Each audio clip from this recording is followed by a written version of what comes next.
Ito mga paps, sira na yung brake lever natin. Ayan, oh. Hindi na siya nagpa-pump.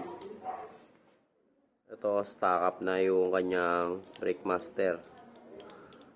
Huwag muna kayong bumili ng bagong brake master. Pwede pa natin yung gawa ng paraan. Ayusin natin. Okay, ito first, tanggalin muna natin to using 10mm bolt. Ayan, after natin matanggal yung bolt, tungod sa atin yung kalawang niya.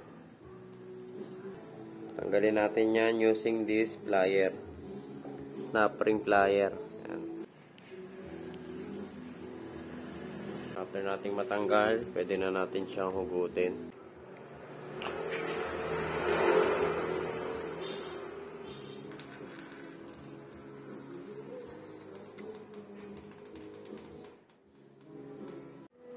So, gagamit tayo ng master repair kit.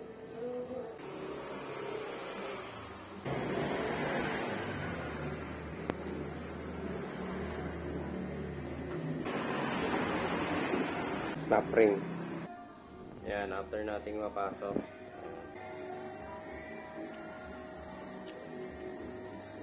So, ayan na, check natin. Oh, ayos na, oh. Okay, so ngayon, i-bleed na natin siya. Gamit tayo ng whisk brake fluid.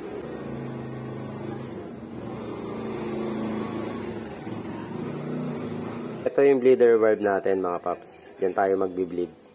Kailangan nating i-bleed para matanggal yung lumang oil, brake oil natin. Kung hindi nyo kayang mag-bleed dito sa bleeder valve, gawa ng stock up na siya. Kasi ang tagal na nito eh. So, kinalawang na siya. So, dito sa banjo bolt, dito sa bolt ng caliper, pwede kayo mag-bleed dito. So, kailangan laging merong laman niya na. Pag ito, kunwari, ito matigas na, okay na yan. Kapag ganito, pipisilin nyo yan, tapos i-hold nyo lang yan. Ito, i-release nyo habang naka-hold yung brake lever. Tapos, sara. So, paulit-ulit lang na gagawin nyo yun. Tapos, mapapansin nyo yan, yung brake lever nyo, ayan, matigas na. Tapos, wala na siyang lumalabas na bubbles. Okay, so, ibig sabihin nun, goods na yan. Wala nang air bubble pagka hindi na siya bumubula. Tapos, ito, matigas na.